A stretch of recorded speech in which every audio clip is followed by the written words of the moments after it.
This morning, we had the opportunity to hear from a lot of different government regulators about the new laws that are changing, that are being implemented.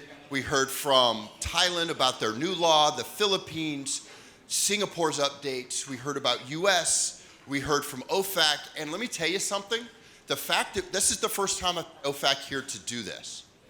And every year we have a ton of questions about the JCPOA and the effects on Singaporean companies doing business in Iran. How does that work? And there were some really good questions, but I don't want those to stop just the fact that Corey's gone. If you have more questions, get them to us. I will get them to Corey and we will get you answers. That's our commitment to you guys in these kinds of events. I don't want this to be one and done. That when you go home today, you forget completely about all this, you show up to work tomorrow morning and you're like, okay, wait, Iran, okay, he was talking. Ask the questions, write them down, pass them to me, we'll get them done. So with that being said, now we're gonna kind of shift gears for a second, and we're gonna let some industry experts, I'm gonna pull out some text in here, some of you all, get up there and talk about compliance. Talk about how compliance works, why it's important, and then how to build a program. So do me a favor, by a show of hands, how many people work for a company of less than 50 people? You have 50 employees in your company. A few. How about under 200 employees in your company? A few more. How about 500 employees in your company? Still a few. So I can almost guarantee you, you don't have a compliance budget. You don't have money set aside to hire the plethora of compliance experts that you're going to hear from. So this is your opportunity to ask questions. How do I, a startup company, over there to my startup company, effectively create and implement a compliance program when I have no funds? When I have no money to hire a compliance officer, they're not cheap, or an outside law firm, even more expensive, or goodness gracious, you do something wrong and then you have to deal with enforcement and then the cost of paying the penalty, which almost guarantees you having to hire an outside law firm to handle all that. That gets very, very expensive. So how do you, a small company, prevent that? By developing a compliance program. My larger companies here already have compliance programs. You've probably had them vetted by various governments, by various organizations, whether it be inside counsel, outside counsel, some of our consultants, or some of our regulators. Great. Now I'm asking you larger companies to take the time to input a little bit into the smaller companies when they have a question. Remember, this is an opportunity. The only cost it is for them is your time. And so with that being said, let me introduce George Tan. George is one of our regional experts in compliance. He's been around for quite some time doing this. And so, let me pull out where's my, here it is. I want to make sure I introduce him correctly. So, George is the president of the Center for Asian Pacific Trade and Compliance Information Security. He's going to moderate the next panel, which is going to have 3 industry experts. One company from Japan, one company from Singapore, and one company from the US. And I want you to realize that this is for you. This is what you guys asked for on your, what would you call it?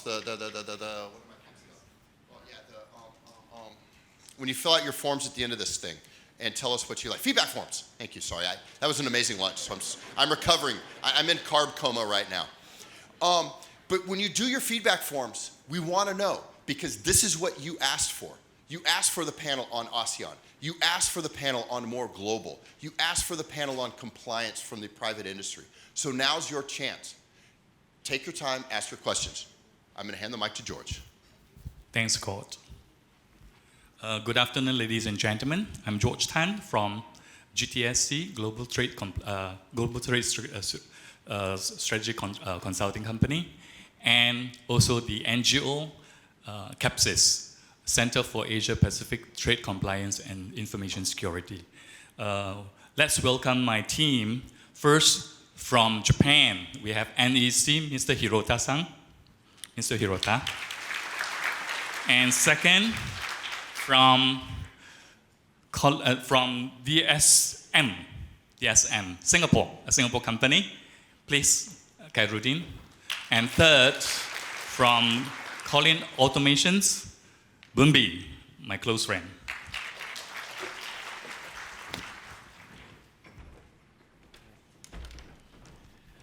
Well, as what Scott mentioned to you, this morning we have heard multiple jurisdictions, new jurisdictions like Thailand and the Philippines, advanced countries like America, and also Singapore, our own countries, as well as Malaysia, with regards to different kinds of legislations, different ways of managing their legislation and enforcement.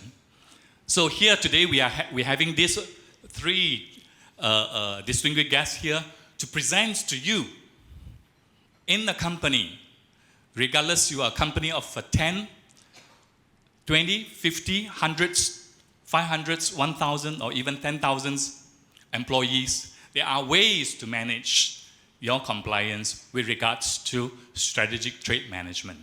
So before we go into the panel discussions, let's listen to these three speakers. First, we start off with NEC. Hiro-san, dozo.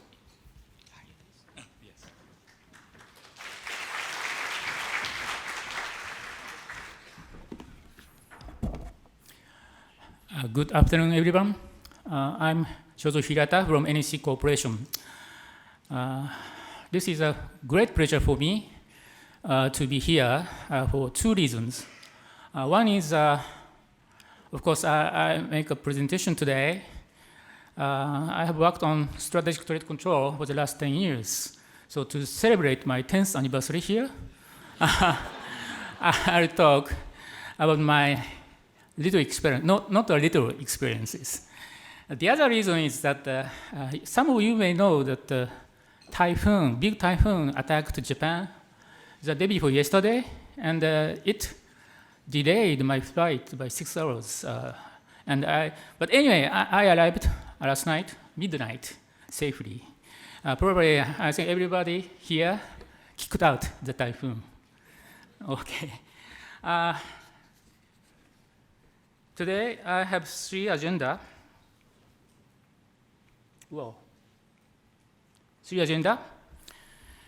Before going to strategic trade control practices in NEC, I'll quickly show you the company overview. This chart shows 7 themes that was set by NEC. That's quite similar to SDGs, Sustainable Development Goals set by the United Nations. Those two agendas are happen to be quite similar to each other. Well, I don't want to brag about it, but that means there's no doubt that we are looking at the same direction. The next, this shows a focus area of NEC technologies. AI and ICT platforms such as computing, networking, and security. NEC creates and delivers social value based on those two big technology.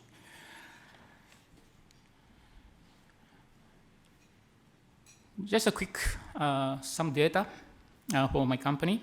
We have more than 100,000 employees in more than 300 companies and branches to do business in 169 countries and regions, and we generated 27 billion revenue last year.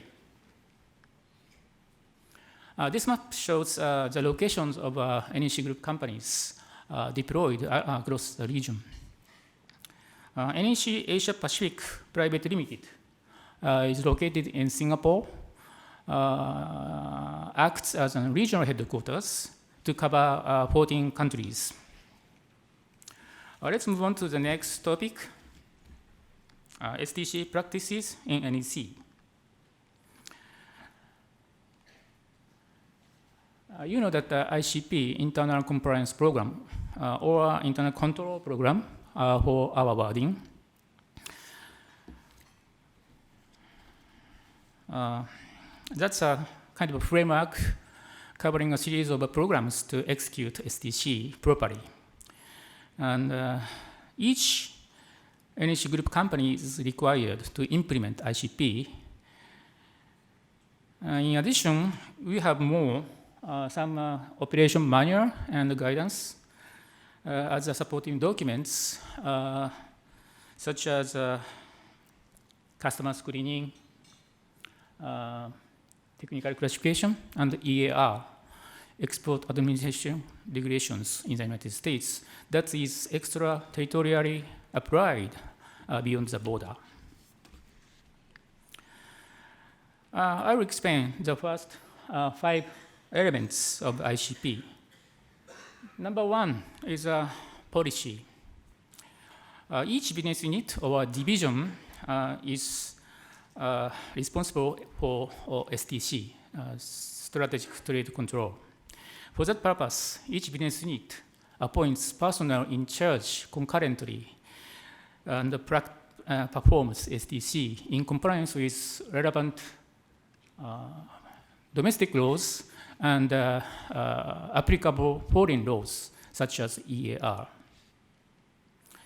The second element of ICP is organization. There are 2 major players. One is the business unit, fulfills primary responsibility for STC. The other is my division, export control division, is given assignment to provide the support and guidance to business unit to ensure that the proper control is in place. The third element of ICP is procedures. This is a snapshot of a business process in a black line, black color, along with the STC process, strategic trade control process, in green color.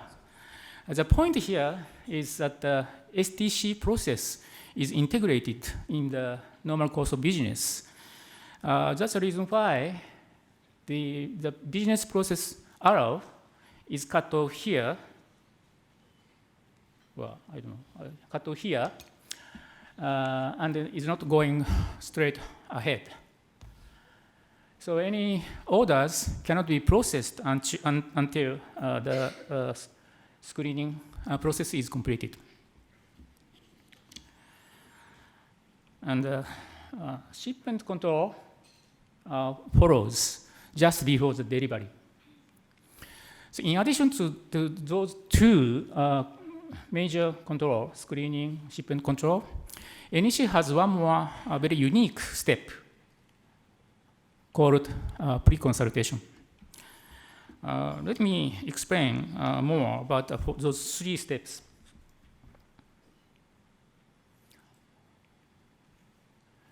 So that's first one, PreConsultation is to request business unit to consult with export control division prior to screening in order to deal with concerned transactions prudently.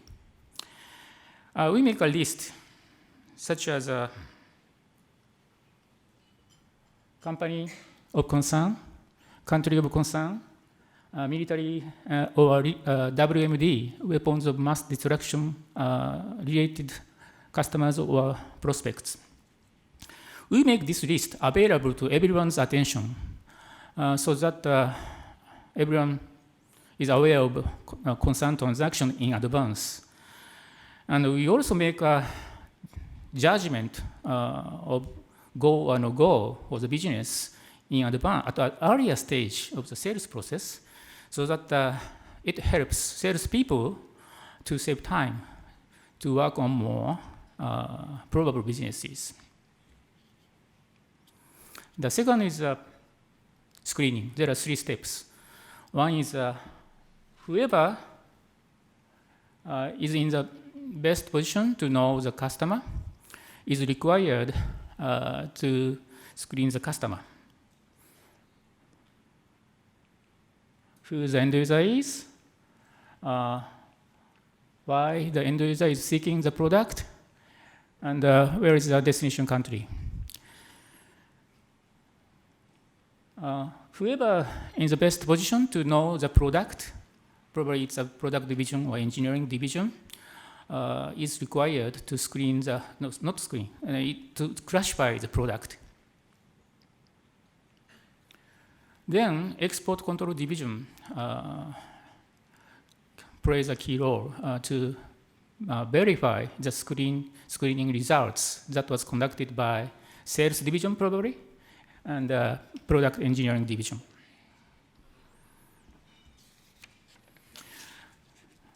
Shipment control, that's the last final self-check process conducted by business unit to see if items to be shipped are identical to those that were already screened and approved. If you look at the bottom chart, hardware product that will go through necessary checks by customs clearance. But intangible technology goes out of your company very easily, so that it's quite difficult to control. Therefore, we encourage business unit to keep records to see if the ITT, intangible transfer of technology, falls under the scope that was already approved, or seek another approval from export control division. Going back to the ICP, the fourth element is training. We provide these training courses as a one-year cycle from basics to practical one. You can notice that there are lots for product and engineering divisions so that they can tackle the most challenging task of technical classification. We also provide web-based training for all the employees for general awareness. The fifth element is audit. We conduct two types of audit depending on the sensitivity. One is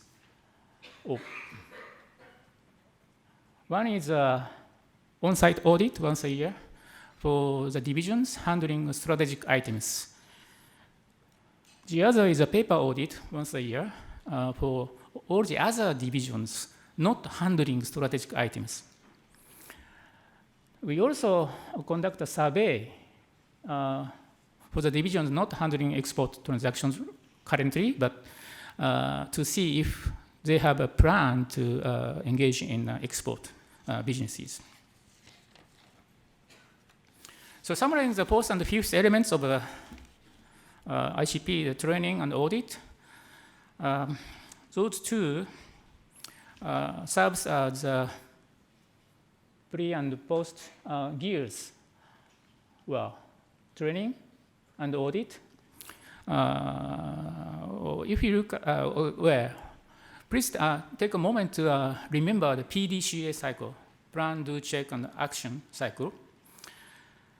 In order to do the screening that's driven by a business unit, the training serves as a kind of a plan of a PDCA cycle, and audit is also working as a kind of a check and action of a PDCA cycle, so that the screening is conducted properly.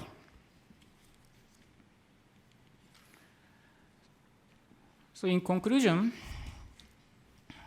I think that STC, Strategic Trade Control, is a kind of a collaborative craftwork between the business unit and the export control division.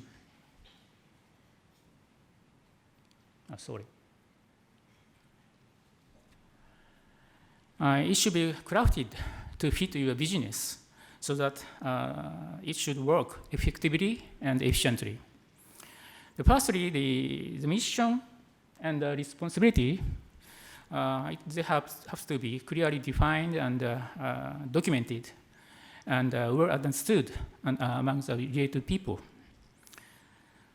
Secondly, the SDC process has to be integrated in the normal course of business. And thirdly, risk-based approach. Let me elaborate risk-based approach a bit at the end of my presentation.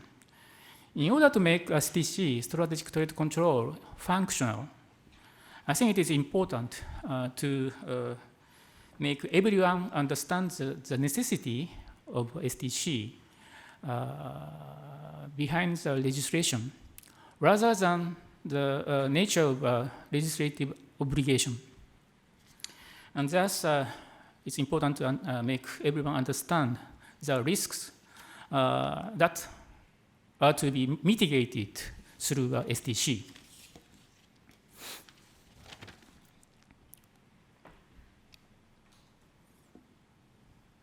The first and most important is top management commitment to create compliance culture. Then please think about the risk area for your company. Whether you have a business with concerned customers, or you do business in concerned countries, or you handle sensitive items, please reflect such a risk assessment and risk response measures into your STC process. And another consideration is reputation risk. However, sincerely we work on STC, we may be involved in illegal incidents unexpectedly. Even if we may not be responsible for that, we may face with a reputation risk. In such cases, accountability and sustainability, those are key motivators to drive SDC. Finally, I would like to conclude my presentation with NEC's slogan, orchestrating a brighter world. I think that's the same for STC. That's the same is true for STC, strategic trade control. We should collaboratively work together with customers and partners, as well as your internal business units, orchestrating a brighter world that is free of security concerns. That's my belief. Thank you very much. Thank you, Hirota-san. I think from this morning until the last presentation, we learned two things. First, I think Benjamin mentioned about is a whole government approach. Every single agency related to the products, technologies will have to get involved. Second, Hirota-san mentioned the whole company has to understand what is this STC, because you are risking your company's reputation. Any intentional or unintentional may result in heavy penalty. Okay, let's move on to the next. Khairuddin, you can have your floor.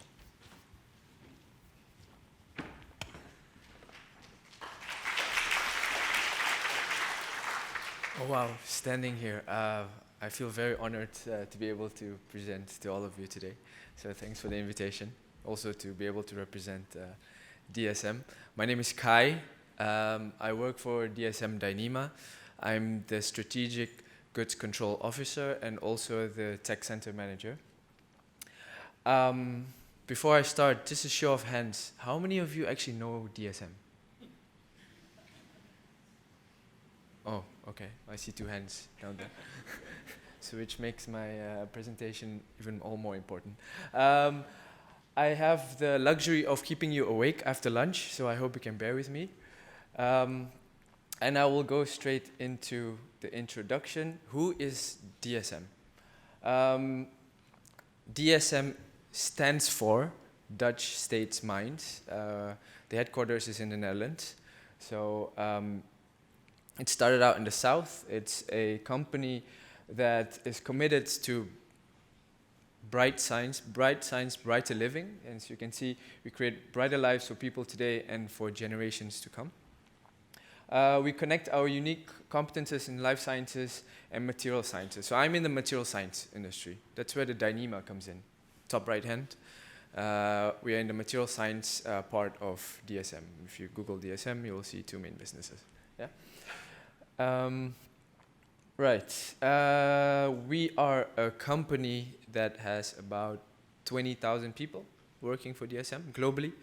About 6,000 in Asia and roughly around 200 in Southeast Asia. Right.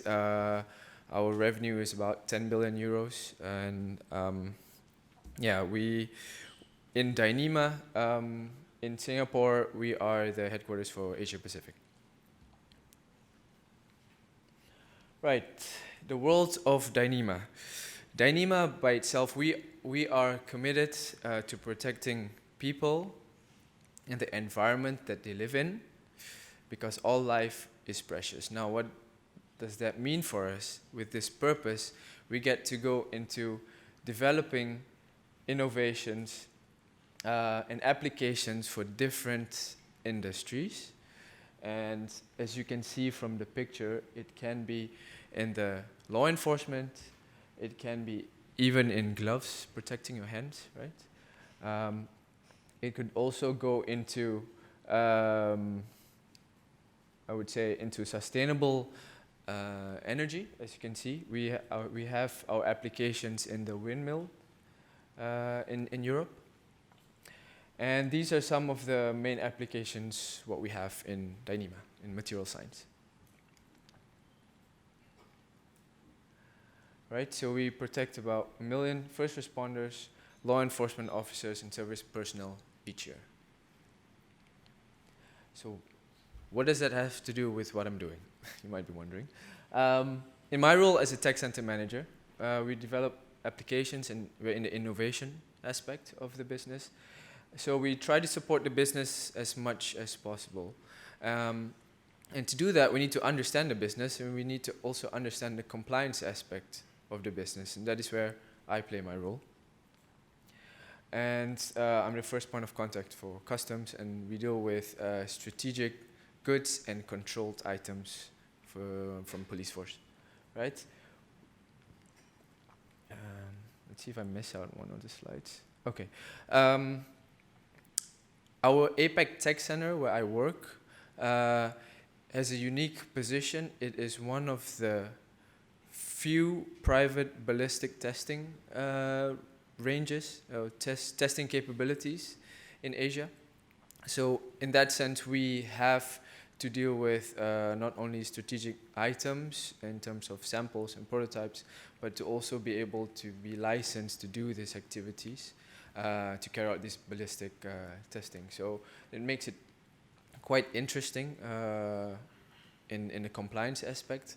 And what I hope to be able to do today is to share some of the best practices, what we have on our tech center, so that we can all learn from each other. Right, thanks.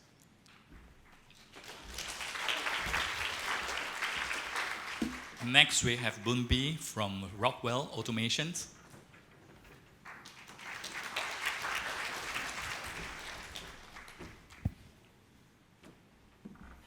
First of all, I'd like to say thank you to U.S. Embassy Singapore, Singapore Customs for offering me this chance to present at such a seminar. Trade compliance program for Rockwell Automation sits in the Operations Engineering Services, what we call as OES. Let me just give a brief introduction of what Rockwell Automation does.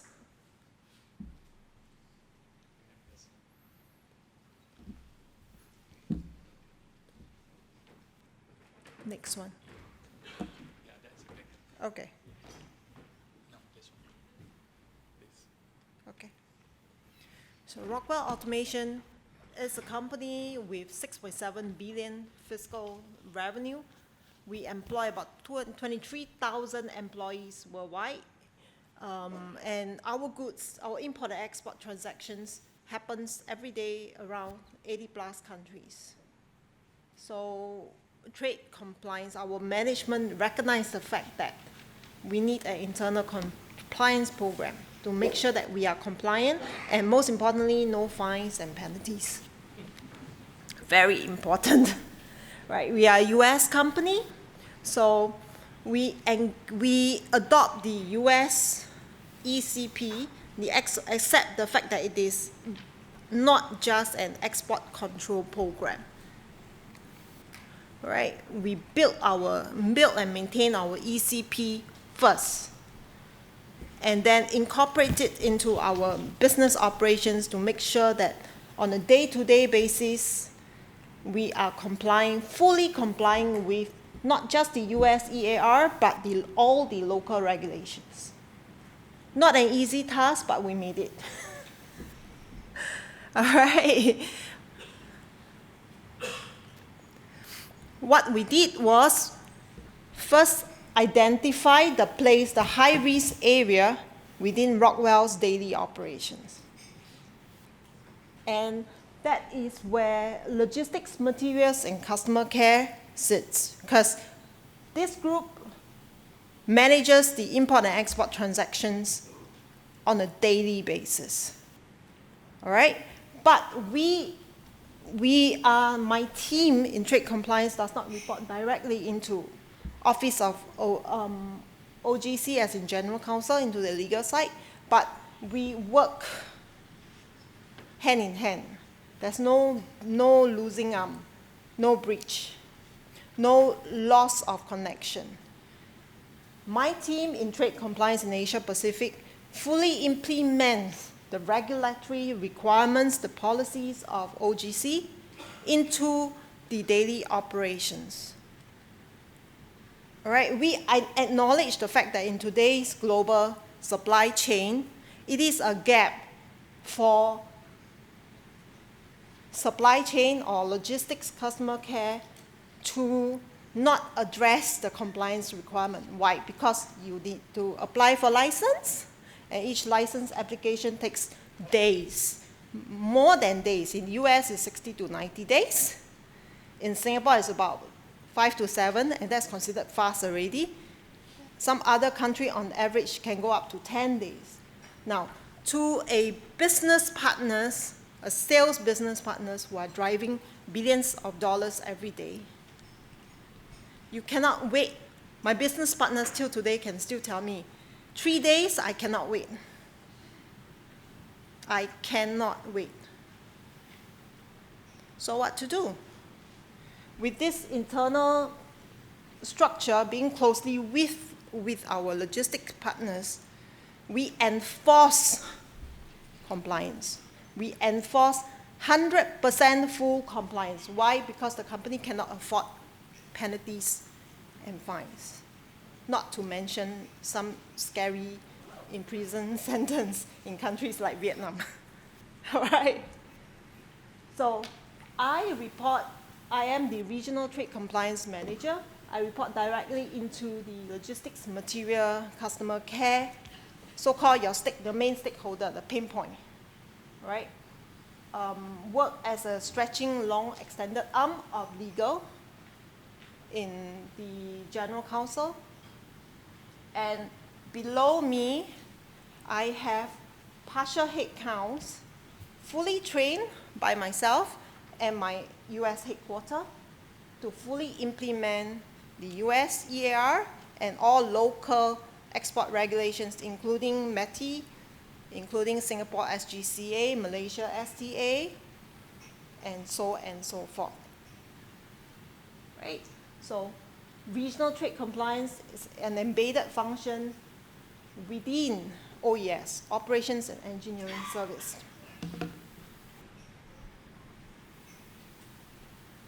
What does our legal counsel say? Global trade compliance.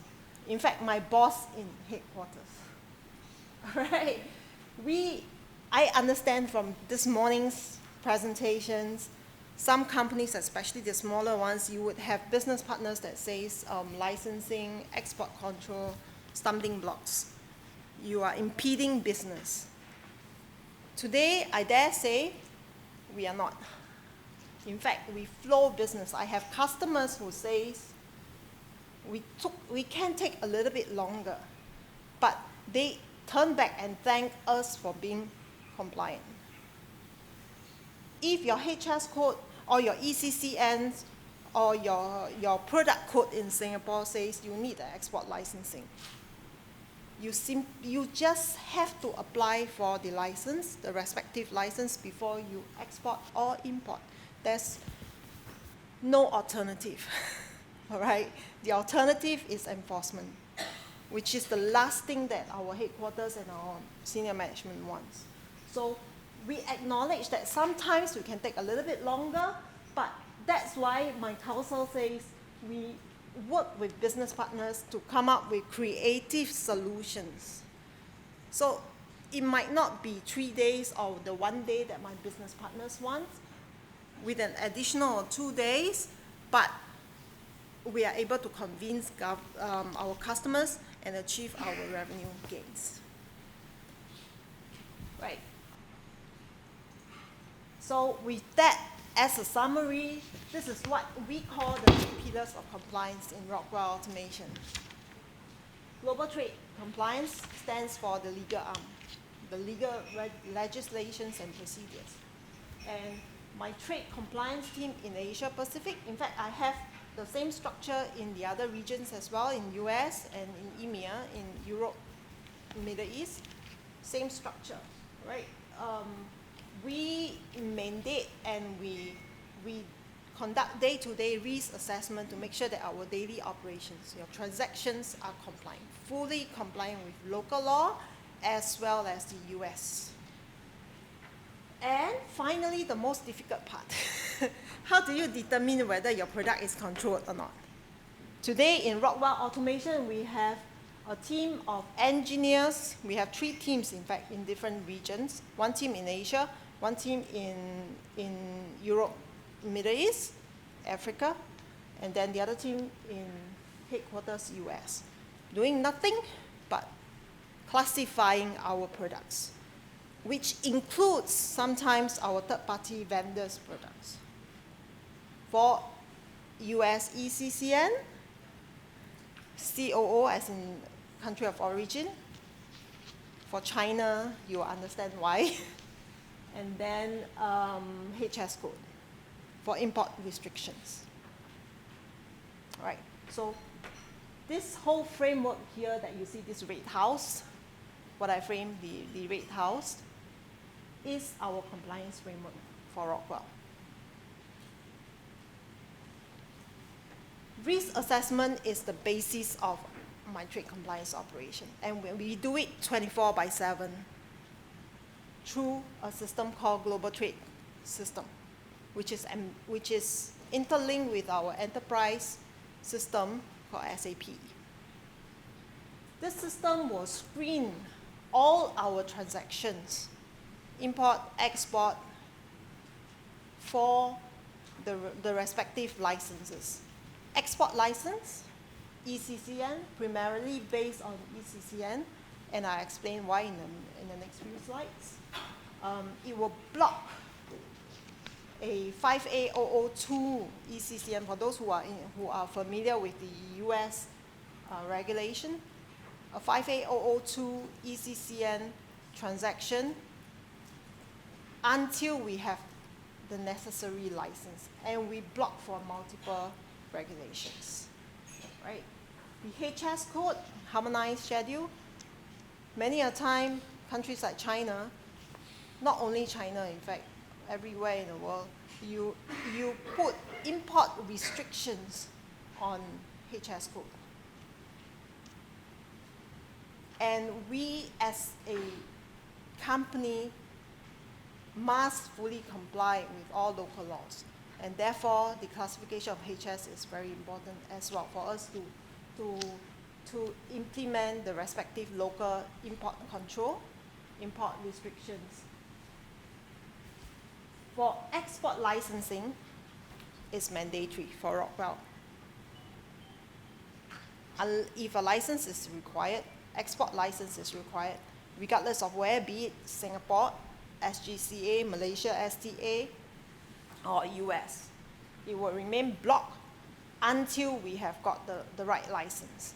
On the import control side, my team will do risk management, risk assessment to balance delivery lead time. Like in Thailand today, you have your TISI, your MBTC, or import license related to technology products, right? I can activate a block, but to ensure that my customers get their deliveries within a shorter lead time, we choose not to activate that block, but to do proactive license application. So order backlog comes in 2 weeks before we start the license application. By the time we finish because the license application can sometimes takes about 14 to 16 days, and especially when you start to apply for 98 part numbers or 98 products, it's a bit heavy on the government side. They will typically come back and tell me I need a longer time, right? So we decided not to implement the system block for import. Reason being, the unblocking time takes too long, and we could impact deliveries to our customers. So we do proactive. So all this risk assessment has to be done by my team. We work with our business partners and decide what is best. Like what I always tell my business partners, don't tell me, as long as you're not telling me not to apply for a certain license, all right, we apologize for maybe 1 or 2 days of late deliveries, but don't tell me not to apply for a license, because it will be an immediate violation. And that's not allowed. Today, like what I said just now, in today's trade compliance world in the region, you have to manage multiple regulations. Throughout today's seminar, I've already heard Japan, Thailand coming up, which I've been watching for but not implemented yet. That's the SCORMAT. Singapore has been there for a long time. Malaysia, just 1 year behind Singapore. Hong Kong, Taiwan, and China coming up next. Right. How do we manage that? Again, through systems. What Rockwell Automation does is we compare the respective control lists with US. It didn't start off with US, by the way. Okay, it doesn't mean that we are being US-centric. It didn't start off with US. We compare across the board. Yes, US is extraterritorial, the only one that's extraterritorial at the moment. We compare across the board, and we realize that most of it will map to the US. Okay, so we built a system logic, a mapping in a way, a simple system mapping. I like to use India as a reason, because this is the one that is very obvious.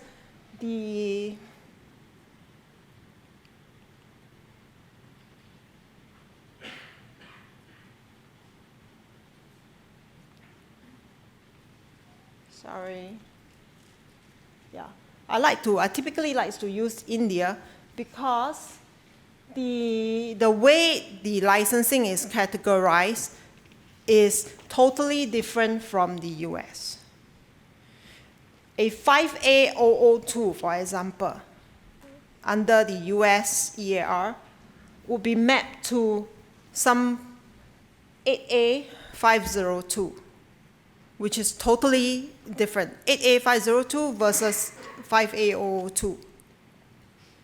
Whereas in the rest of the other countries, it would still fall under 5A, in the category 5A. System-wise, it is easier for us to map and make sure that it blocks the right orders. So this is exactly how we train our system to block our orders on export control.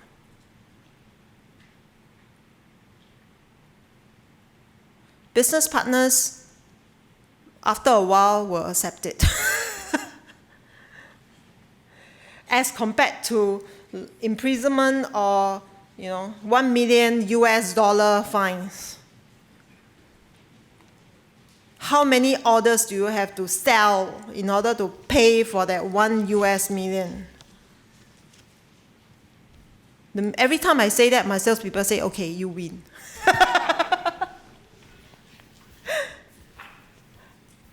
All right, that's all I have today. Thank you. Thank you, Bumbi. Well, we have heard 3 different companies, 2 very multinational, in fact 3 are all multinational, sorry, but of different sizes. And it doesn't matter whether you are a company like NEC, we have more than 100,000 employees, or company like DSM, about 20,000. And I think Rockwell also around maybe about close to 50,000 or so. So these companies have established a robust internal program to get themselves compliant with the regulatory requirements.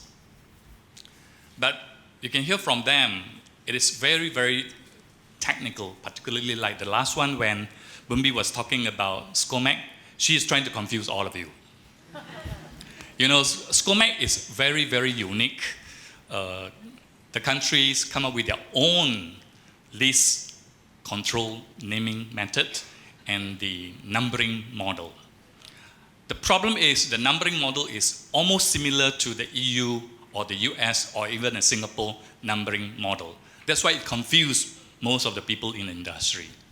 Like what she mentioned about 5A002 is equivalent to SCOMEC 7A001 or something like that. 8A, yeah, something. So it's very, very confusing. Now, before we go further, let's take a survey. How many of you are totally new to strategic trade management? Can you raise your hand? None. So everybody is expert. Good. Because from now on, we are going to discuss best practice. You definitely require to have basic knowledge on export control or strategic trade management.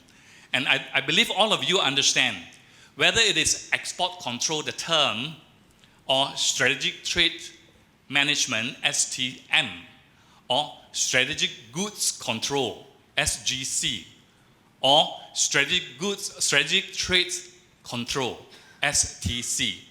They all meant the same. Okay? So don't confuse with the term.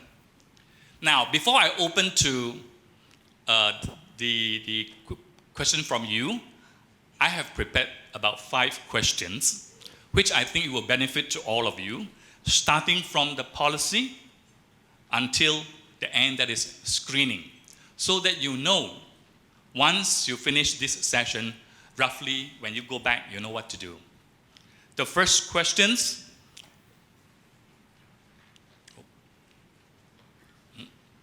Okay.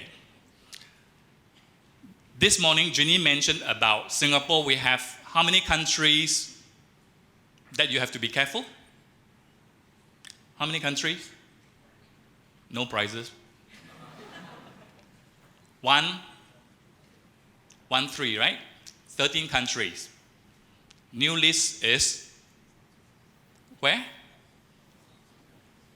South Sudan, right? So it is very important for the industry to understand what are the basic policy that you required when you are dealing with some sensitive countries or some sensitive goods. Let's start with this. I would like to let the experts here to share with you what kind of best practices that they have been implementing in their daily operation, particularly dealing with sensitive countries like what we have here, about 13 countries. Shirota-san, do you have any comment? Yes, well, I include this step in my presentation.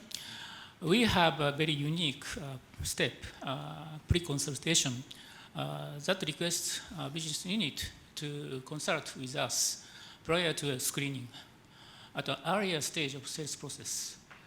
We make the list about 10 or 11 cases. For example, a country of concern or company of concern, or we refer to a marketing database that is kind of a red flags customers. And whatever orders or inquiries falls under such categories, business unit is required to consult with us for judgment. And I think that is very helpful for salespeople to the business to move forward. And also we make the list available to everyone, and so everyone knows what the concerned transactions are. So that's our way of doing dealing. Within DSM, the compliance functions cannot be part of the marketing and sales reporting line, so that we don't have any conflicts of interest. So that's number one. I'll just go over two quick ones. Yeah. The second one is when dealing with sensitive countries, we make sure that we know and document why we're doing business with them, and we document a formal position of how we interpret the restrictions and why we think we can do business with that country. So everything is in black and white. In Rockwell Automation, all our salespeople needs to submit their proposals in the system, and there's a checklist embedded, right? They have to tick embargo countries, military end use, 7 flags. Any of the ticks, any of the checks, the high risk sector, what we call high risk sector, is being ticked, automatically that proposal will be routed to my attention, and my team will perform risk assessment. We would talk to our business partner whether it is a go or a no-go. But if it is a normal proposal, doesn't have any high risk, it will bypass us. So that's how we manage our risk with regards to embargo countries. Thank you. I think it is very clear that you have to be careful. Compliance is not only dictated by the agency. It is also very important for you to assess your risk management. For example, some of the company, they do not allow consecutive traders, dealers to handle strategic goods, because it will be lose track on where these goods will be landed. So if any company who is dealing with more than 2 layers of dealers, traders, these traders are not allowed to handle strategic goods because of possible diversion. Some company, for example, the company that I used to work in early 90s, it is the company's policy, we are not allowed to work with Iran and North Korea, even before the sanction has been implemented. In other words, company may take a more stricter policy, and that is the best practice for the company to assess what kind of policy they should set up. And this is what the first topics that we are trying to address. So always remember to go and ask your management, is this the policy that you want? Just like the gentleman over there asking about the military design products, radar. Should I sell to Iran or should I not to sell to Iran? Right. Okay, next. Our next question is, how do we deal with multi-jurisdictions SGM practices? I think Bunbi has already illustrated one of a good example, and I would like to request the other two gentlemen to provide some of their comment. Well, it's not easy, and actually, each company is required to comply with domestic laws and United States EAR, and we prepare training materials for everybody. And also, each company appoints personnel in charge concurrently to act as an, we call it STC officer, Strategic Trade Control Officer, to engage in any legislative obligations. So it's it's a kind of handmade system for us. Everybody work very diligently in each domestic laws and regulations. Within DSM, we actually embed it into our organizational chart. I didn't show it earlier, but predominantly we have the APAC headquarters in Singapore. Sorry, the one from Europe in Holland and one in US. So with each of the SGCOs in those countries, we work together with a global compliance manager who controls and monitors all these activities. So then we have regular, and basically that covers the multi jurisdictions. Yeah.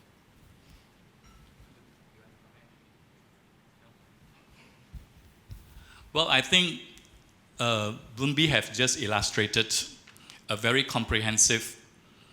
When you apply for Trade First, many companies, particularly some of the countries' companies, they say, this is what my companies follow because we are ABC countries headquarters. So I follow that. That is my control list. But you're applying for Trade First. Trade First is our system here in Singapore. So you definitely need to comply with the Singapore regulatory requirements. And there are many companies doing this way. That is to parallelly list down in your ERP system countries that you engage business with. So you illustrate and compare, even though all these countries are following the EU list, but they're adopting at a different timing. Like one time mentioned, at the moment, Thailand is still following EU 2012. I know that was started in 2012. So it is very important for company to list down each individual countries that you are dealing with. Make sure that you have their control list and what is the corresponding control list in your home country or in the country that you are managing from. So it is extremely important. Otherwise, you will lose track.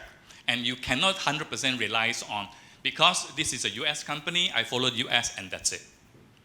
It's not going to get you away from it because the timing of adoption is different. Singapore and Malaysia now we are quite close. We are following the 2018, but some other countries are still following 2017, 2016, 2012, and so on. So in order to help you in this way, there's another way you can look into, that is, there are some software tools available in the market that you may want to subscribe from, or you pay for it, this kind of services. All right, next, the third questions. What are the best practices to set up an effective screening procedures? Yes.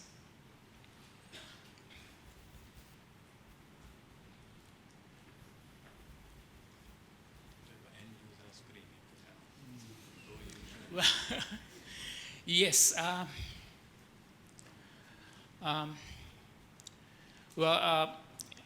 In my company, we have 20 dedicated persons to oversee the export control within the company, and 600 people concurrently working. Some sales people, product people, engineering people, concurrently working on export control. And because I think that whoever is in the best position to know the customer is required to screen the customer. Whoever in the best position to know the product is required to classify the product. So 20 dedicated personnel of my team provide training for 600 personnel. It's not easy. So every year, we do drill, like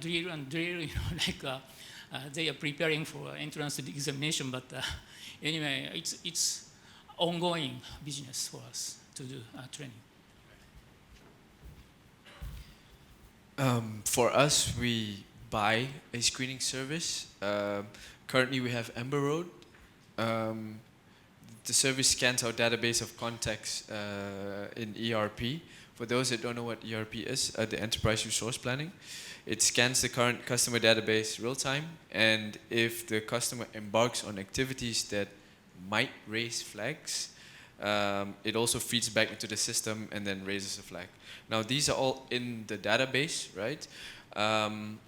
What we do also on par with that, for interactions with third parties that are not yet in SAP, for example, in research and development or potential customers, then we still do a screening via training the people on the ground that are starting these engagement activities, starting new contact and stuff like that.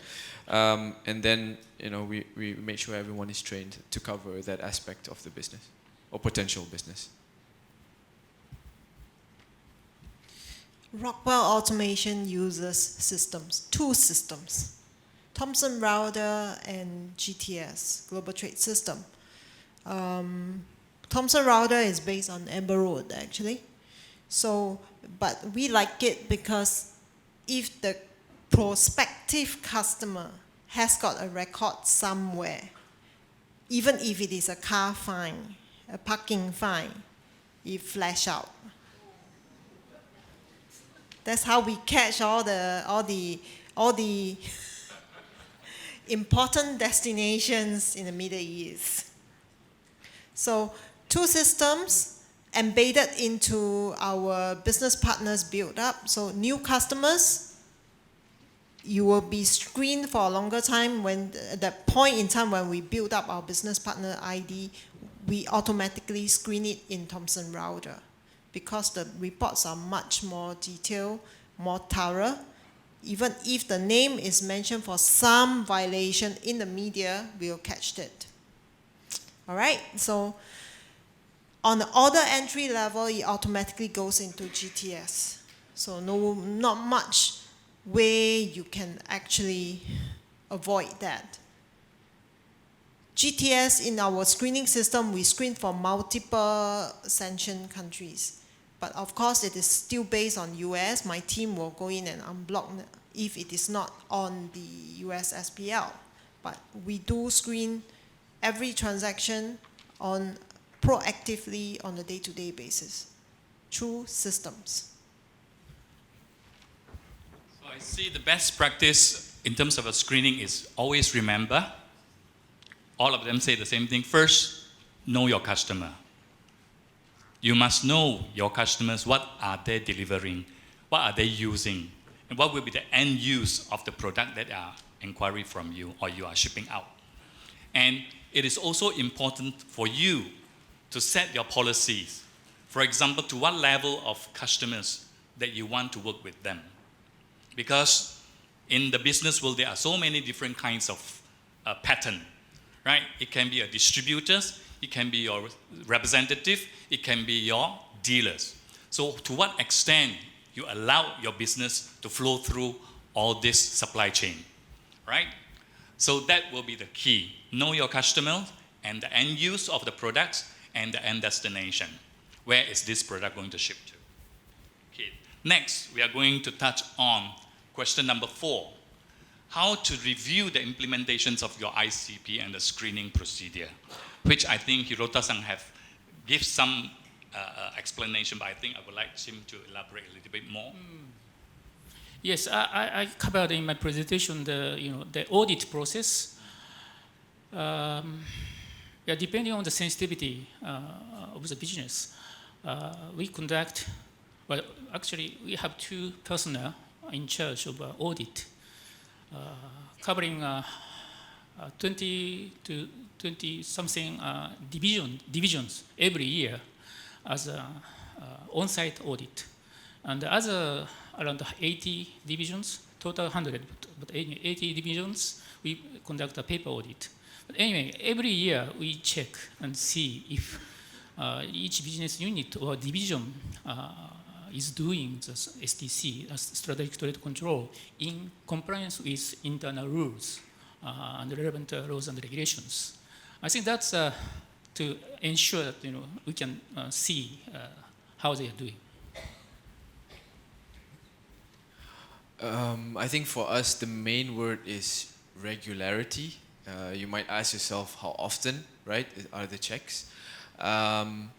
From monthly internal audits, a yearly global compliance audit, and every 3 years corporate level audit, where we have people from corporate coming down to the site to do it. So this for us something we've implemented.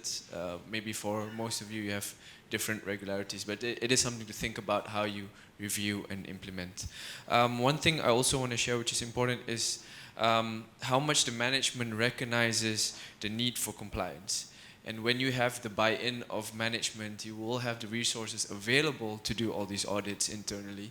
And if they don't recognize that, if their risk appetite is low, you will still have a problem to implement it. You can write it nicely in your policies, but there's no one to do it. So yeah.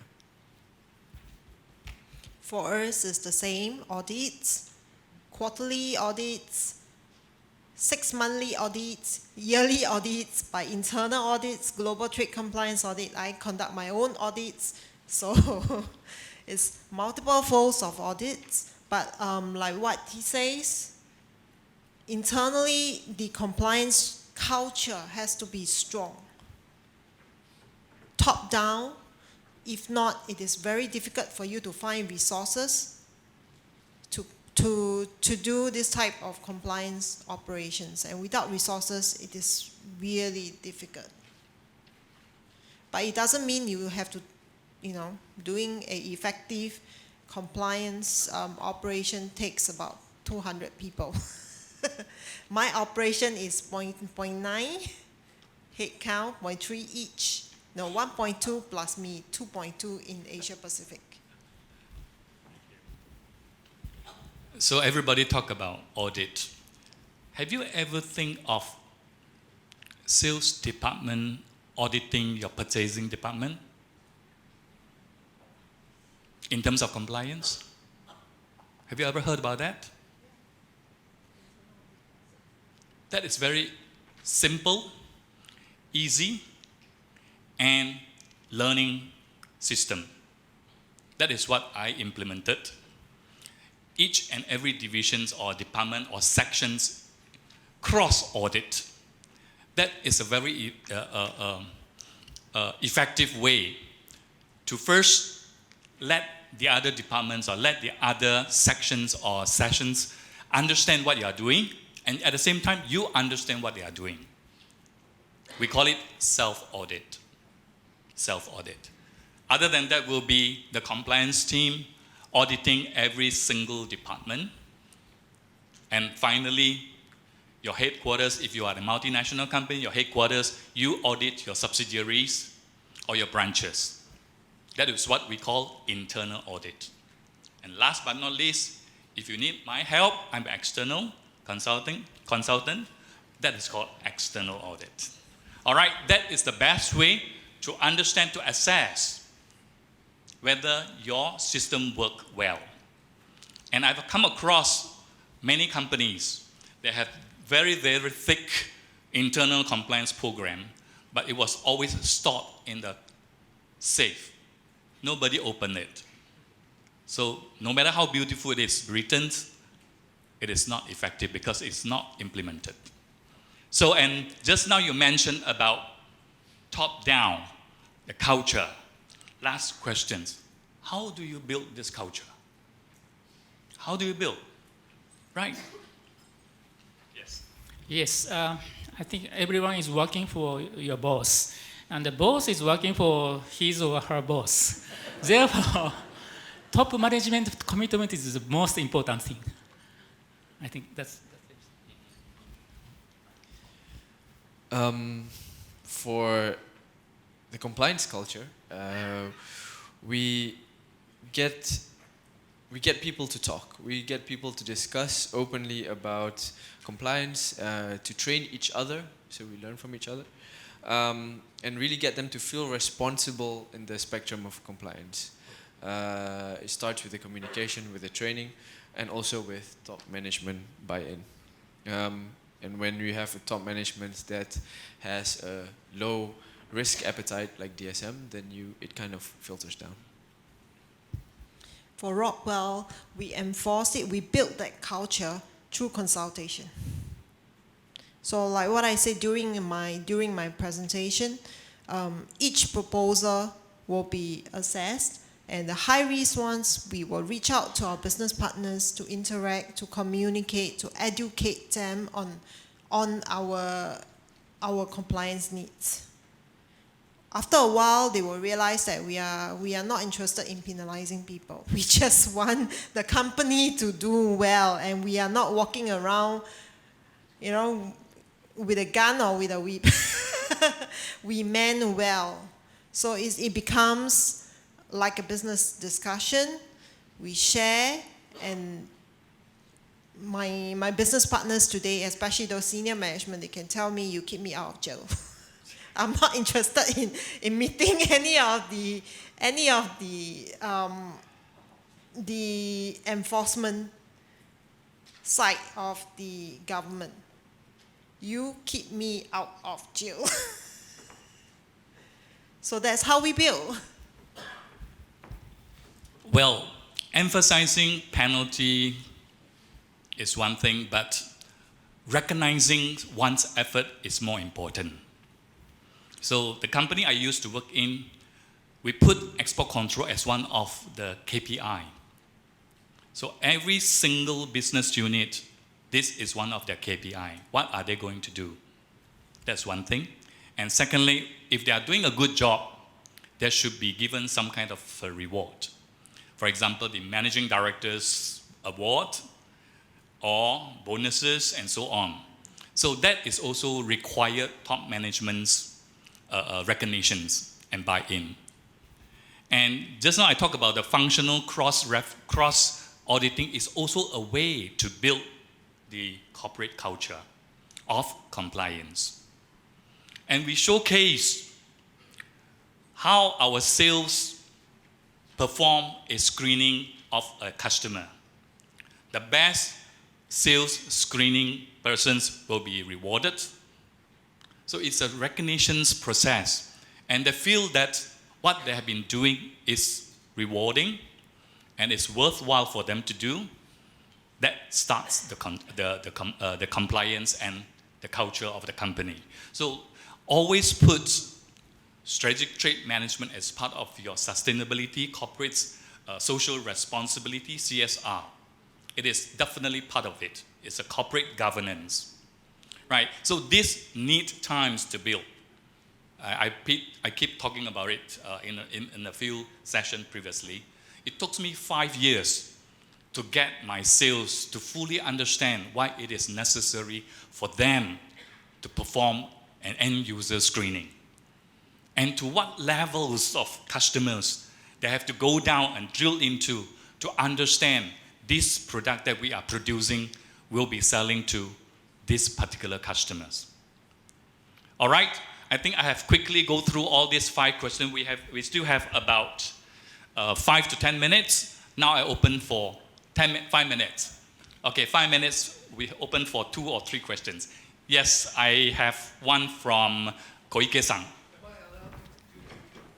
Mochiron. Okay, thank you. I'm Joji from METI in Japan. I have actually 2 questions. Thank you for the presentation, and I understand that the companies, they have some kind of database to know who are the customers based on, for example, some government entity list or some blacklist, etc.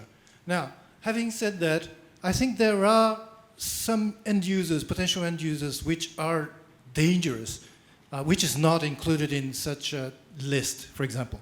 In that case, could you tell me, what do you think actually do you employ red flags? That's one question.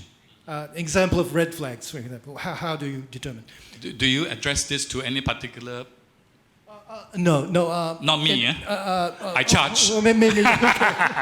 Yeah, for example. The second is regarding ITT. Okay.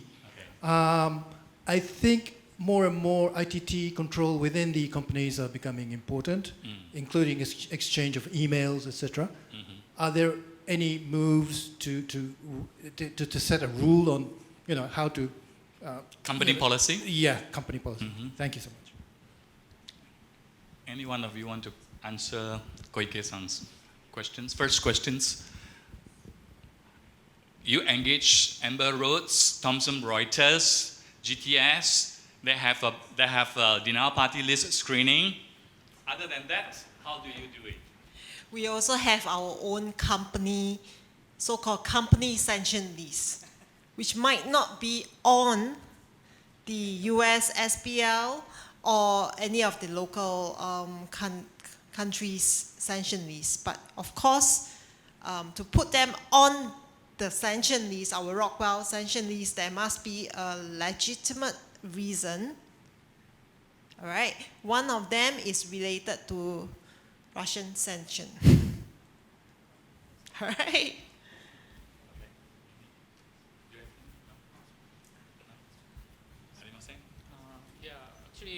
We purchased a database that contains more than 50,000 companies and individuals.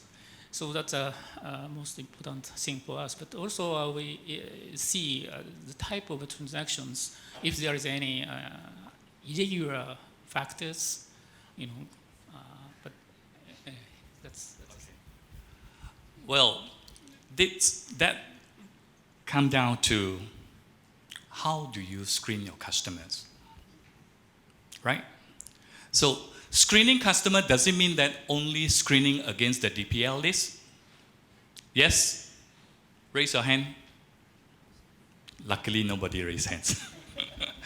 DPL check is only one, maybe out of 10 or 15 points that you need to check before you conclude your end user screening. Your sales visits the customers. Have you ever guided your sales, if they ever visit the customers, do they go through their factory, check on how the factory is being set up, where do they keep their dangerous goods, how do they handle your products if your products are strategic items? Sales can do that. When they go in through the manufacturing floor, what kind of machine they are using, what are the people inside, are they seeing multiple colors of people inside the room in the factory, and what are these people, what are they doing?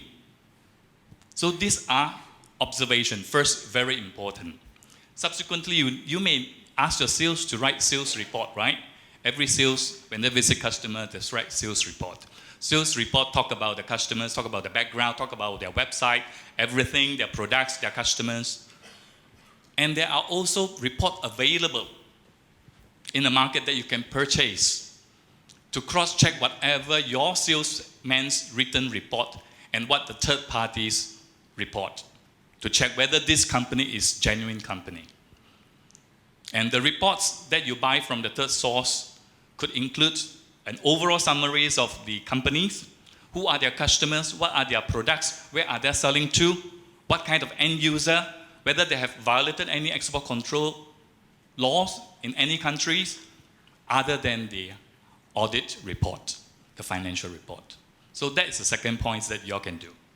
Check across the board and verify by a third party if that transaction is very important to you, right? Third, what else? The products that you are going to sell to them. What are the capability for them to use it to manufacture what? And where are they selling to? And have you seen their website? Some of the company, they use a different name in the website. And I think this morning someone was asking, now in Asia, every country use their own mother language, and it is extremely difficult for you to put it into Romanized and to check against DPL and also the rest of the details. And you will see many customers, their website's name and their actual name card name are totally different. And you have to assess to what extent which one is correct, or maybe all of them are correct. Okay? And in the business world, it's very complicated. Sometimes our agency cannot understand why business conduct business in that way. How come the routing can be so complicated until they cannot imagine? Agency may not understand because they are not from the industry. Industry will think all kinds of methods to facilitate their business. So it is important for you as a trade compliance officer to understand how do you screen your customers. The rest of the tips, I will charge. Hey, George, Next, yes. let me chime in with a question for our panels based on something that was asked and what you just said. If I'm a company that wants to buy any one of your products and I don't have a website and I'm using a gmail.com, would you sell to me? Well, not only would you sell to me, but what kind of diligence would you do at that point? Because I think that a lot of our audience here, they face that on a regular basis because they don't have the resources that you guys have, the databases, the third-party screening softwares, the room full of support staff, your 2.2 headcounts. Most of these companies operate on 0.0 headcount when it comes to compliance. But that's a question when I'm doing my induced checks that I run across every single time. But what if? And that's something that especially out here when websites aren't always as predominant as they are in the Western culture, and a lot of companies don't use their company email because it's not as, it doesn't work as well as internet email on their phone. So kind of walk us through, and I'm happy to take time out of my next talk because I'll just hold you over for your break. That's okay. But I mean, this is something that's important. And so I want to give these guys a chance, and then unfortunately we're going to have to kind of end it there. But tell the audience what you would do in those situations. Okay, like typically for China, I have got small companies that has got no websites, and China is in Mandarin. All right, it is very difficult for you to validate the right name, or whether they are playing pranks and you use an acronym, or whether even the company existed or not. Now this is where we have to do our risk assessment. My team has to discuss and think what we can do or whether to accept it or not. I typically will ask my sales rep to provide the company's contact's name card. And many a time you'll find on the name card, the official name itself is different from what they put it into our system or what they claim the proposal is for. And then you further validate it with the country's registered list of companies. Then you have a better confidence of whether you want to continue business, you want to accept this customer as a customer for your company or not. It's not just putting a number. Of course, the bigger the number, the higher the risk. But you still have to me, my team has to have to do risk assessment based on something that is more factual. And the least that I would do is name cards, the lowest level. Gmails in Vietnam, in certain parts of the Middle East, and in Southeast Asia is common. In Vietnam, for example, even established companies uses Gmail. Then what do you want to do? Tell the salespeople, Gmail account cannot accept. Right, not?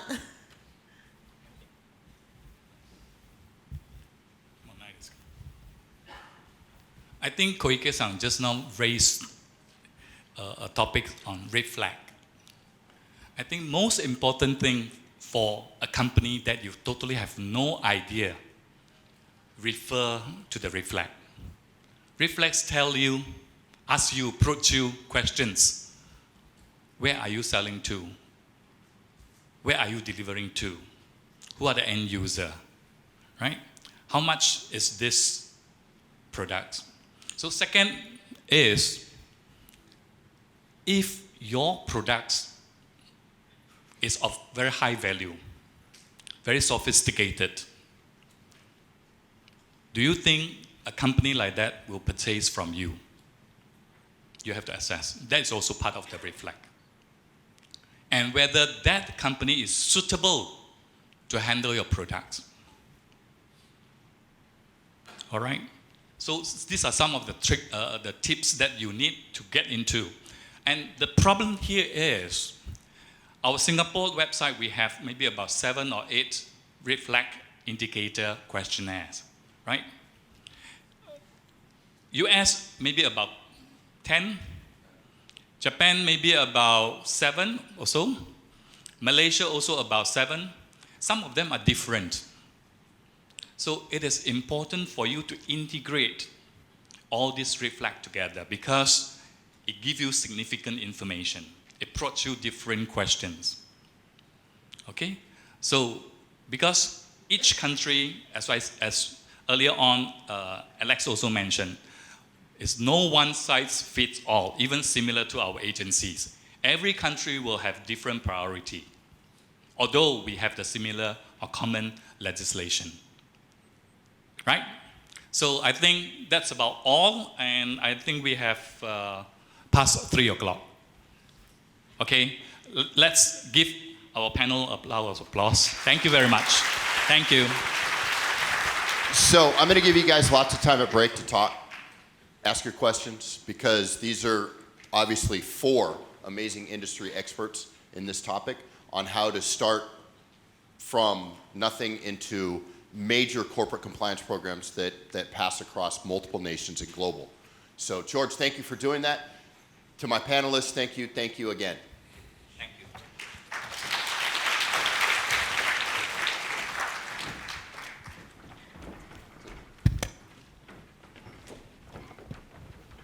So now I'm going to try to do this in 12 minutes or less. Proliferation trends, I'm just going to kind of cover some things. So you heard the talk about red flags, you heard about screening, you've heard about the what ifs, the where thou fors, and all of the what do we do. I'm going to kind of show you some real world stuff. We've talked about laws, regulations, regulatory concepts, legal everything. And now I'm going to show you a little bit about what I see, a little bit about what I do, and kind of hope to impart some of that knowledge on you guys to be able to just sense. I say this when I start this after this program's over, we'll start planning again for next year. As we did from last year, one of the things I do is I have to sell to my management why this is so important, why it's worth the kind of money that METI and the US spend on this kind of program to be able to get you in here for free. You realize you don't pay for this, you get some amazing food by the hotel, and you get to listen to us for an entire day and not sit at the office.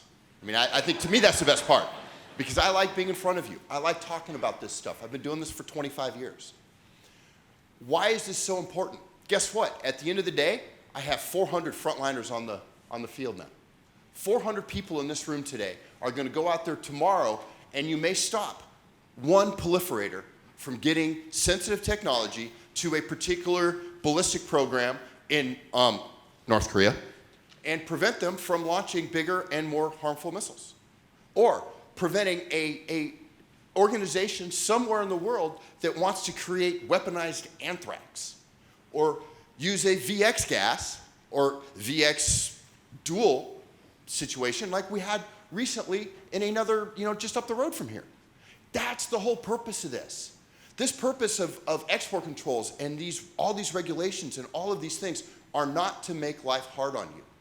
It's security, simple and upfront. It's security. It's protecting our national securities, not just the US, not just Singapore, not just Japan, Indonesia, Malaysia, Thailand, the Philippines. It's about protecting everybody. It's about keeping the really, really bad stuff out of the hands of people that will do harm. That's the whole point on this. So BIS, as you heard from Alex, we're split into basically two divisions, export enforcement and export administration. I'll bet you if I ask you which side I fall on, you probably get it right. I fall on the enforcement side. BB, you are not going to go to jail. We will not let your bosses put you in that position. So as we do this, you heard it right, top down. We need you guys to sell your compliance program to your CEO, your CFO, and your COO to get money, to get headcount, and to get their buy-ins. Without their buy-ins, and I kid you not, I have walked into a Fortune 500 oil field services company to their chief compliance officer. He pulled out his compliance manual, blew the dust off, and opened it up. Roughly $100 million in legal fees and a $25 million fine later, I think they got the point. Again, your biggest charge and your biggest problem isn't going to be the government regulators. It's those darn lawyers. They're pretty expensive. So what do we do? What does BIS do? What do I do out here? So we license dual-use technologies. Dual-use technologies is anything that's basically not a military tech, or basically not a nuclear reactor, or a chemical used in the pharmaceutical business. So dual-use can be anything, from the most basic electronic components to the most sophisticated radar systems. Could be dual-use. Here are some absolute real-world examples of what dual-use is. You can take machine tools, and you can make some of the most sophisticated parts for a gas centrifuge.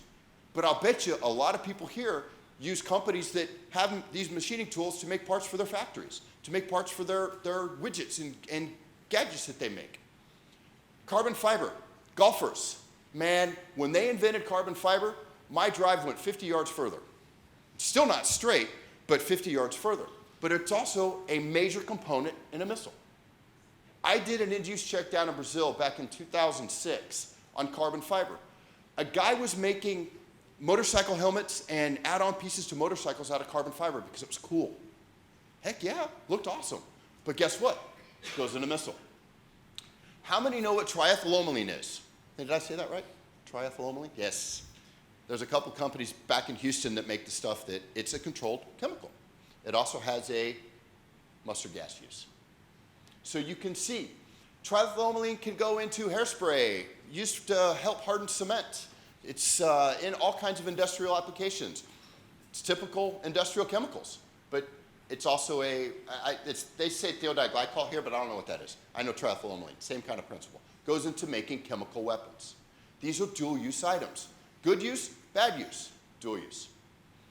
We have BIS export control officers all over the world. There's a grand total of 8 of us now.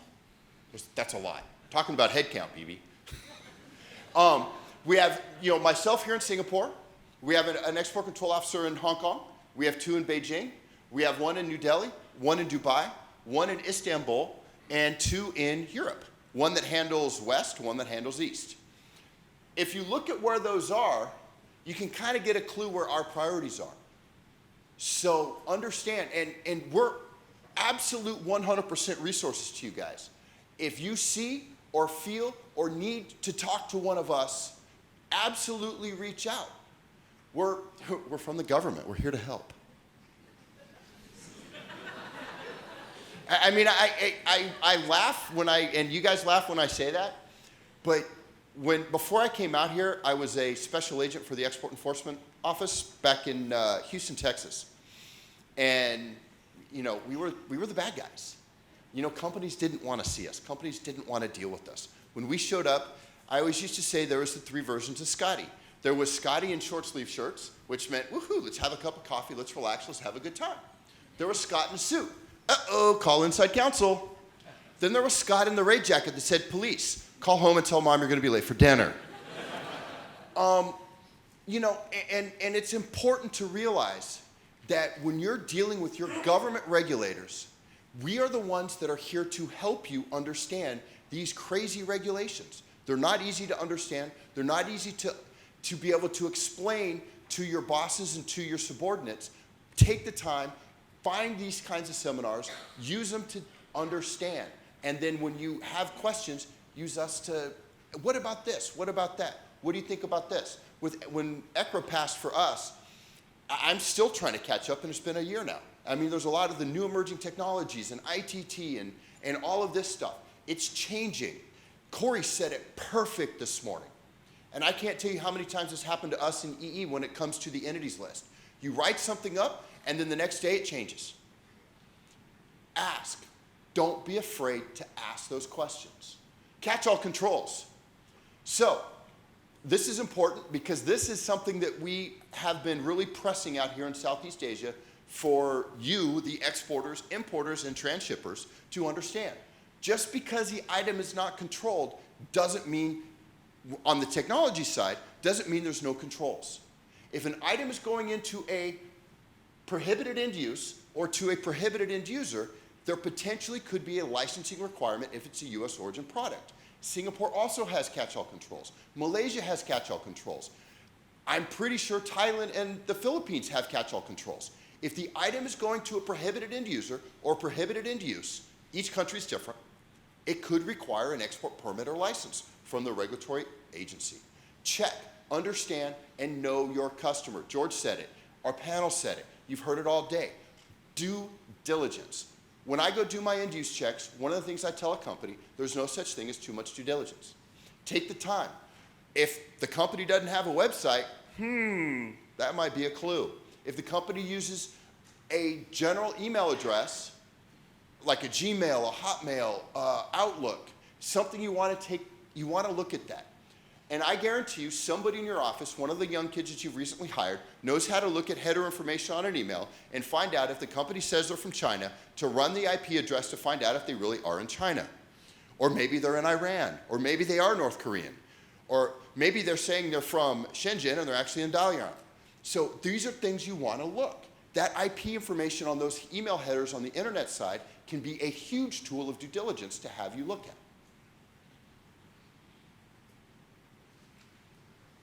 Trade sanctions, you heard about that. Alex is going to talk a little bit about sanctions later on. End users, list to check. This is that screening list. George brought it up too. So one of the questions that was asked was, so when do you screen? You screen when the company calls. You screen when you get the purchase order. You screen again when you get the delivery or when you get the items in hand. You screen before you ship, and you screen before you get the money. Because at any point in time, these entity lists, these lists can change. The consolidated screening list on the bottom is real time. When you open up that website and you run that name, that is the actual list as it stands at that millisecond on the system. That doesn't mean it's not going to change in 30 minutes, but right then when you ran it and printed it out and put it in the file, or printed it out as a PDF and put it in your soft copy, that's the actual list. But that's just, like George said, that's just one of these lists. There's many other lists out there. These are all the government entities and lists that we have from the USG on one site. Take advantage of it and use it, because these are huge red flags. May not be a violation here in Singapore, or in Malaysia, or in one of our other ASEAN neighbors, but if it hits on that list, it might be a red flag. Unfortunately, I'm not doing my red flag presentation because I say that a lot. It might be a red flag. But if you do run across one of these, and it hits, and you're not sure, let me know. I'll more than happily run this down and figure it out for you. Because I want to know if we have one of our denied lists, our denied persons, our entities lists, our specially designated nationals trying to purchase items that would be US origin. We want to know. Whoops. Diversions in front companies. So recently, I should say in the last 10 years, with global economy, it gives that guy or that gal sitting in their parents' house, and I use this is a kind of a jokey thing, the ability to not have to have an office. You can work virtually from your home now. You don't need to have a brick and mortar office. You can work from the comfort of your dining room, sitting in a pair of shorts and a tank top. And you don't need to have an address, but you need to register an address. You need to have a business registry to be legal in most countries. And so you register through these companies. That's another red flag for you guys. Doesn't mean it's a bad company. doesn't mean it's something that's a problem. It just means that when you have a company registered at one of these secretarial firms, you want to do that next layer of due diligence. You want to take a look. You want to get more information from them. And front companies, I mean, all of you have heard this presentation enough to know that front companies are not a good thing. They are the ones that are diverting. They're the ones that are going to take your brand and turn it into something that is not what it was intended for.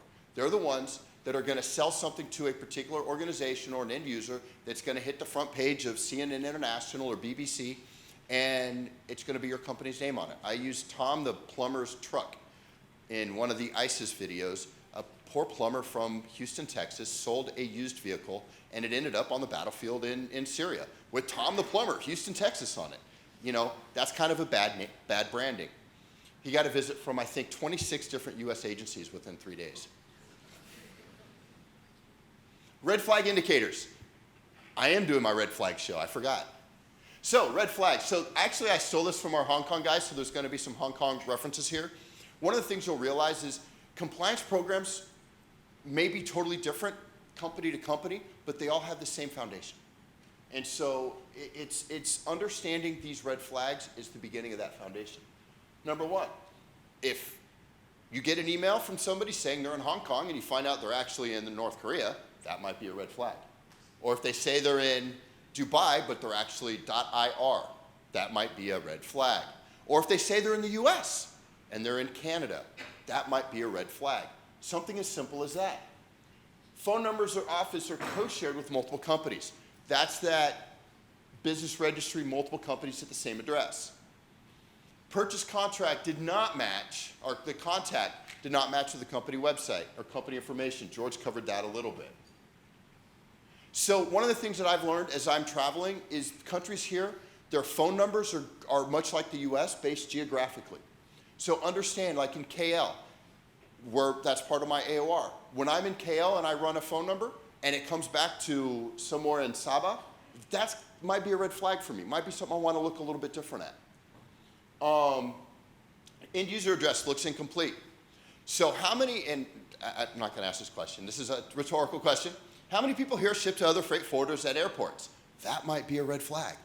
If your customer is in Dubai and they say, no, ship it to the international airport in Manila, or send it to the international airport in KL, send it to this freight forwarder here, that might be a red flag. Suspicious or vague end-use statements. Oil field exploration. What's another one? Electronic production. Things like that. You know your products better than anyone else in the world. Ask the tough questions. Don't just be okay with that first question if you're not sure. Ask that second one. It doesn't take much time. Shipment details don't make sense. Pretty self-explanatory. Purchaser located in Asia, but intermediate consignee is in the UAE. If it's coming from Singapore, going to, let's say, the Philippines, and they want you to send it through Dubai, that might be a clue. Deal too good to be true. Proliferators are going to hit on Friday afternoon at 4:30. That's kind of, and I kid you not, they know when to send these emails out. You're either going to get them overnight or you're going to get them when you're getting ready to leave the office. They know because they want you to rush through the process. They want you to miss a step. They want you to move forward without really looking at it. And George was talking about the sales people. Now, these are the ones that tend to push through sales no matter what, and they're getting that commission, and sale is too good to be true. The vacuum cleaner company that wanted the radiation-hardened microelectronics. Red flag. Understand, your job is to stop proliferation and make sure that your company's not going to have an issue with these regulations. Sometimes you got to tell sales no. Document it, make sure you've done your due diligence, and then make sure that the managers and the departments involved are in the loop. Don't let it just be you telling a salesperson in another office, can't do that, can't do that. Make sure you follow your company's SOPs with the compliance program.